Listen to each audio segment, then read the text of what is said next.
This episode is gonna be the last one featuring Switch by Dan and Chip Heath, which actually turned out to be a pretty amazing book, and I would also kind of recommend to read the book since we're only going through a quote-unquote summary because it is actually only book notes. But anyway, we're gonna go through the last bit of it after the intro, as always. Yeah. And the quality of the audio might be kind of different since there's nothing in front of me, and I'm also not doing anything to block that noise, kinda. Maybe I should be doing it in this way. Well, I hope that it is good anyway. I hope that it is not like bothering to some kind anyway. Maybe we should actually be solving that. The way to solve that is actually only putting a lot of fucking clothing on my desk so that it is that all the echo, so there's no way that there's gonna be echo since like there's no surface near or whatnot. But I don't even know if it is working like that or like I want it to work in that way. But yeah, I do kind of feel like that it is a tiny little bit better. But anyway, before we go through the episode, there's a few things that I'm willing to talk about actually.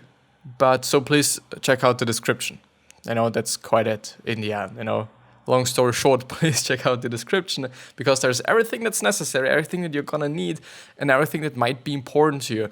For example, personalizations, music, for example, then free things, the notes, as you can see here on the right side, yeah, and also the podcast link and also the YouTube channel link, because some people might be on a podcast and some people might be on the YouTube channel, but would actually be on the other side, on the other thing. So therefore, the links are the first and the second one in the description, also in the show notes if you're on the podcast. So let's actually get through the summary. And it is a tiny little bit too big. So let's adjust that now. I would actually like to have it in the middle, kinda. So let's do it like this. So it should be fine. And the funny thing is I've actually highlighted the complete last part. So it doesn't necessarily mean that everything that is there is gonna be necessary and valuable or good or whatnot, but I was just a little bit not stressed, but I had to do something else. So I just decided to check everything, and when I'm going through it and I think, well, this is actually not really something that I have to recommend or I should recommend, then I'm gonna just strike it out or whatever. So some students received a basic letter, and this is an experiment, as I've then noticed. Some students received a basic letter announcing the launch of a food drive the following week and asking them to bring canned food to a booth on Tresidder Place, a well-known spot on campus. Other students received a more detailed letter, which included a map to the precise spot, a request for a can of beans, and a suggestion that they think about a time when they would ordinarily be near Tresidder Plaza, Plaza, so they wouldn't have to go out of their way to get there. Well, and it turned out that students who received the more detailed letter were substantially more charitable, 42% more charitable, which is actually insane, which is actually quite of a cool thing if you think about it, which just illustrates, and this is also kind of a topic in this book and also something that the authors are talking about, that change has to be led by guidance and clear guidance. So if you're just saying like, well, you should be exactly doing this and that, and you should give me this and that, or it would be nice if you gave me this and that, then chances are, at least they say, or at least this is what the experiment showed, chances are higher. And the percentage of people that are actually then doing it is higher because it is guided, heavily detailed, guided, which is amazing or interesting, even though it might involve just a little bit more work if you think about it, just in terms of applying this knowledge then. But yeah. Notice how many times people have tweaked the environment to shape your behavior. Well, this is actually something that I couldn't say because I tend to forget quite everything that's not really substantial for me. I really forget everything that is not somehow necessary to just know, at least in my point of view. So I'm just completely forgetting quite everything Sometimes I'm kind of concerned that I'm just in early stages of dementia or some shit. But I mean, like, I'm quite young, fortunately, so, not such a big problem, I guess. The next point that I'm going to talk through, or I'm going to read here, it is something that I'm not quite sure about. And I wouldn't necessarily say that you should also be doing that, but I think it is also just a pretty interesting thought and a pretty interesting thing to point out, even though everyone's going to hate you, But yeah. Example, Robbie and Kent, who frequently arrive late and then sit in the back of the room, shape the path. So what to do to shape their path? The first thing is tweak the environment. Lock the door when the bell rings so later comers are stuck in the hallway. I mean, if you are the teacher or the professor and you're doing that, everyone's gonna fucking hate you. Quite, This is one of the reasons why I wouldn't necessarily say that you should be doing that. Of course, like if you're doing that, then you're fucked. When you're too late, you're fucked. You've just missed the lesson. You've missed whatever is being said in the lesson. You've missed all the information. You've missed whatever. Maybe there's some other consequences to that. I don't know. The second thing is build habits. Start having a daily quiz with 1 or 2 quick questions at the beginning of every class. If Robbie and Kent aren't present to take the quiz, they will fail automatically. And this is actually kind of a reason then to not be late. Kind of like, I do have to say, like this, the first and the second one up to this point, they are pretty good. Because of course you're not going to be too late too often. Because okay, if I'm too late, then I just missed the lesson because the door is closed or locked. And or there's a quiz. And I'm going to just fail the quiz automatically because I'm not there. On the other hand, what if you're ill? Do you then automatically fail the test as well or the quiz as well, which is kind of a fucked up thing then because you're ill and you can't do anything about it? It's always complicated with school, kind of. Rally the herd.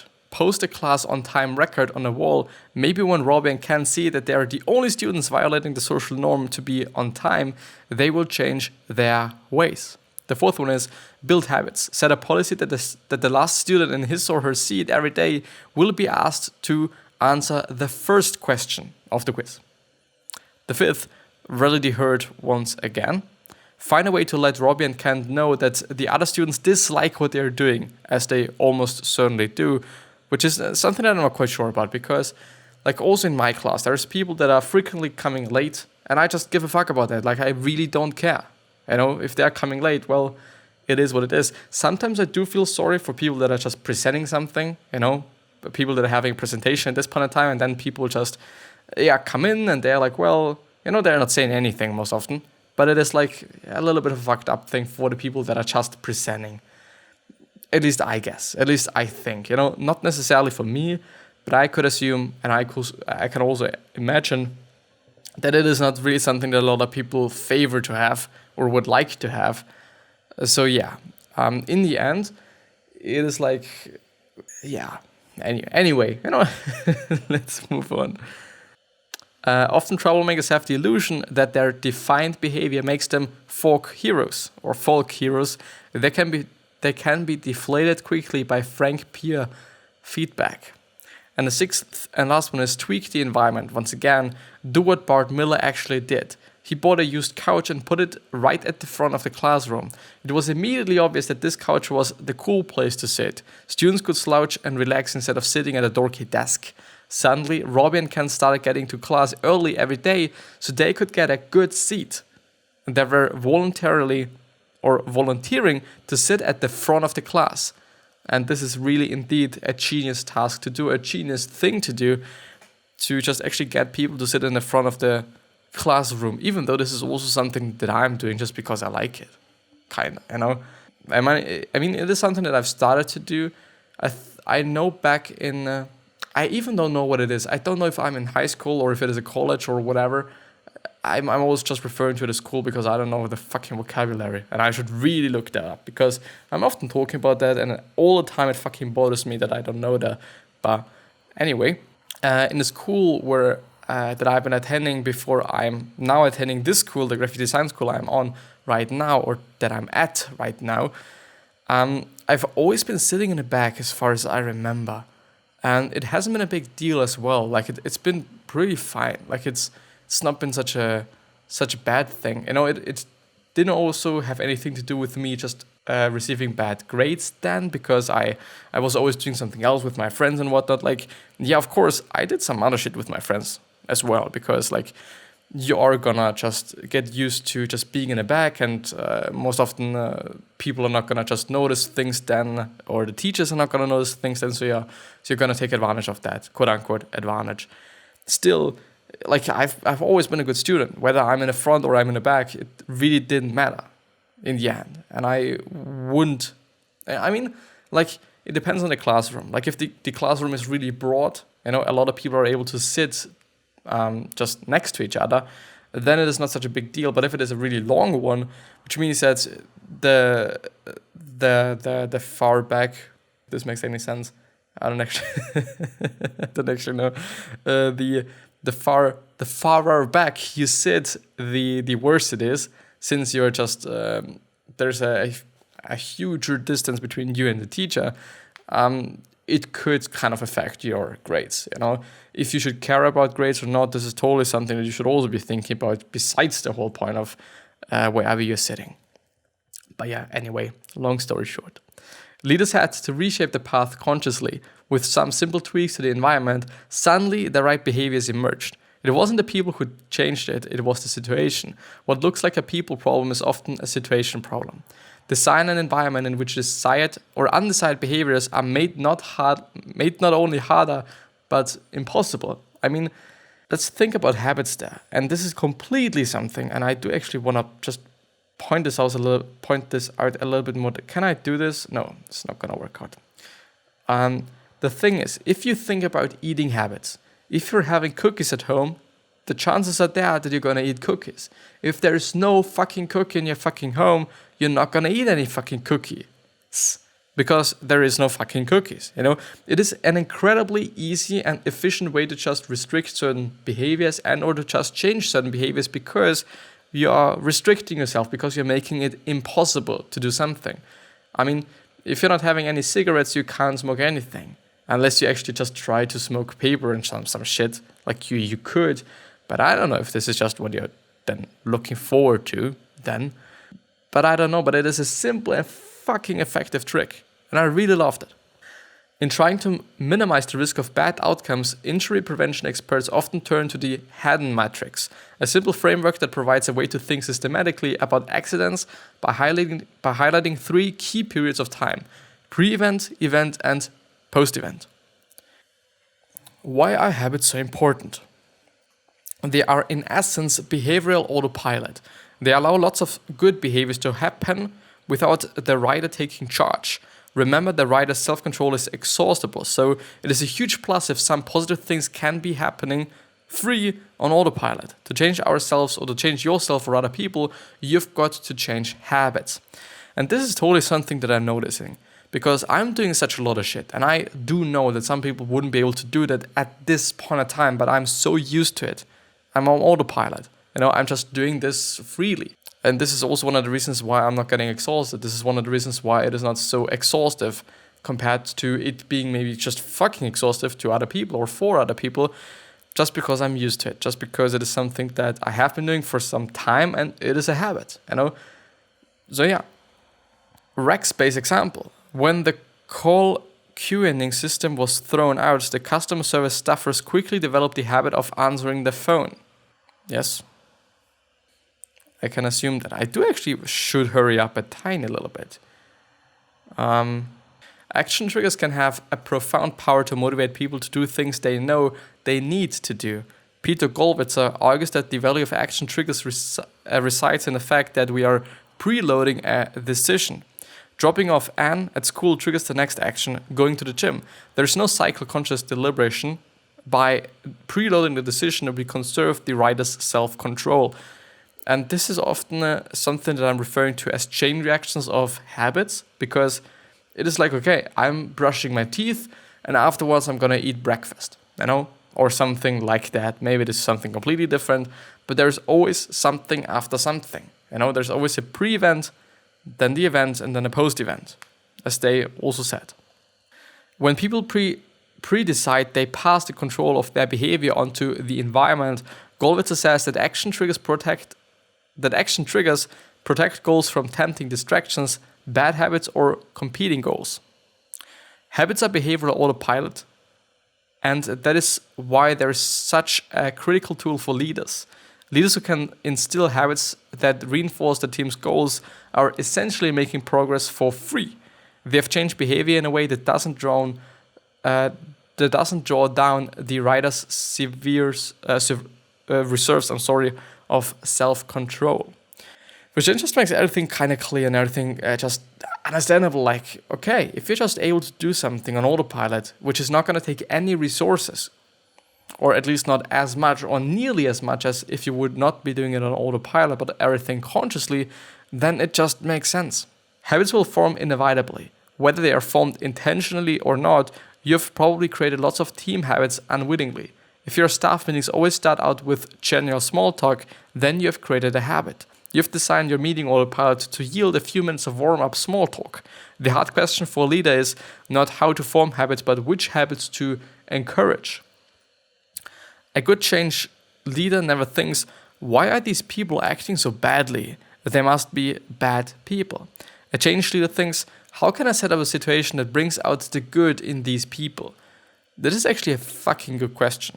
How can the people that I am basically working for, even though a lot of people might be saying like, well, if you're having employees, they are working for you. But it is in the end not really the case, because you have to encourage them and you have to make sure that they're able to work as good as they can. So in the end, it is like they're working for you, but you're also working for them. It is like a two-sided thing. It's like a cycle.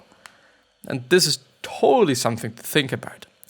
Checklists educate people about what is best, showing them to ironclad right way to do something. That means the checklists are effective at directing the rider. People fear checklists because they see them as dehumanizing. Maybe because they associate them with exhaustive checklists that allow inexperienced teenagers to operate fast food chains successfully. They think if something is simple enough to be put in a checklist, or a monkey can do it, well, if that's true, grab a pilot's checklist and try your luck with a 747. Checklists simply make big screw-ups less likely. Yes, it also makes sense, Indeed makes sense. Shamu didn't learn to jump through a hoop because her trainer was bitching at her. She learned because she had a trainer who was patient and focused and reinforced every step of the journey. Cognitive dissonance works in your favor, sometimes as well. People don't like to act in one way and think in another. So once a small step has been taken and people have begun to act in a new way, it will be increasingly difficult for them to dislike the way they're acting. Similarly, as people begin to act differently, they'll start to think of themselves differently, and as their identity evolves, it will reinforce the new way of doing things. And I do particularly understand when you've started to do something, you do not really want to do something, or you do not really want to do this or something else than this. Because I have been in the early morning from 6 to 10 actually. I've been working on my diploma, and I've had some severe fucking issues with software. And then I've been switching from one software to the other, and the other one wasn't actually as well. It wasn't as good as I thought it would be, And then I've also decided or thought, well, maybe I should get back to the old one, But of course, there were also some issues, so I had to change. But in the end, I was like, well, I do not want to change that. I've gotten very comfortable with what this one is, what this software is like, how the UI is, the user interface, whatever it is. It is like kind of a fucked up thing, actually, indeed. And there is actually a few points. Maybe it is kind of a summary. The first thing is direct the rider. Then follow the bright spots, investigate what is working and clone it. Jeremy Sternan in Vietnam, solutions-focused therapy. Script the critical moves. Don't think big picture, think in terms of specific behaviors. 1% milk, 4 rules at the Brazilian railroad. Point to the destination. Change is easier when you know where you're going and why it's worth it. You'll be third graders soon. No dry holes at BP. Which are, by the way, always examples which are in brackets. Motivate the elephant. Find the feeling. Knowing something is enough to cause change. Make people feel something. And now the example, piling gloves on the top on the table the chemotherapy video game Robin Warriors Demons at Target. Shrink the change. Break down the change until it no longer spokes the elephant. The 5-minute room rescue and procurement reform. Grow your people, cultivate a sense of identity, and instill the growth mindset. I'm actually not going to read the examples because it's not that of an important thing. Shape the path, tweak the environment. When the situation changes, the behavior changes, so change the situation. Build habits. When behavior is habitual, it is free. It doesn't tax the rider. Rally the herd. Behavior is contagious. Help it spread. And the last one is other reading. See John Kotter and Don Cohen's essential book, The Heart of Change. Must-read book, Mindset, the New Psychology of Success, which I've been referring to in the last episode. And it is quite of a difficult book to read. At least it has been difficult for me. The summary that I went through was quite difficult for me since I think there's a lot of vocabulary that I didn't understand as far as I remember. So it's not been like a really easy one for me. But still, I think it is just doable. It just totally depends on you, I would say. And I don't know why, but I'm getting kind of quickly out of breath today. And also yesterday and the day before. Like on some days, it's just not that easy to talk, and I don't know why. Maybe it's just because I'm so shouting around. Maybe it's just because of the other language. Maybe it's because of some other reasons. I don't fucking know why. But yeah. Anyway, I've managed to go through this episode on time. So yeah, I do hope that you've liked it, because I have liked it, and I think it is a pretty good one and a pretty cool one, and also a pretty valuable one. Like there's been a lot of things in it that I would say are quite important and quite interesting to know, and quite good to just read about, I would say, and just also to realize once again, because I wouldn't necessarily say that this is just something completely new, because there's totally going to be some things that you just know about, because you're living life, because you're experienced, because of whatever reasons actually. But we forget about these things. It's just always a good reminder if it is something like that, or when we're having something like this. And yeah. Anyway, I wish you the best health, happiness, and also success, and also hope that you're going to remind yourself, and you're going to be remembered. This basically means just being a nice person, then being remembered as a nice person. 3 other questions that I'm having for you are: why are you here? What are you trying to change? And what is bothering you the most? These 3 questions are hopefully going to show you your purpose and maybe even a business idea. Yes. And with that being said, thank you very much. I appreciate that, and I'm hopefully going to see you the next time. So I'll see you soon, and bye, and thanks a lot. Really, really, really thanks a lot for being here and listening to me and watching the episode and clicking on the episode and whatnot. I appreciate that. But I'm going to see you the next time. So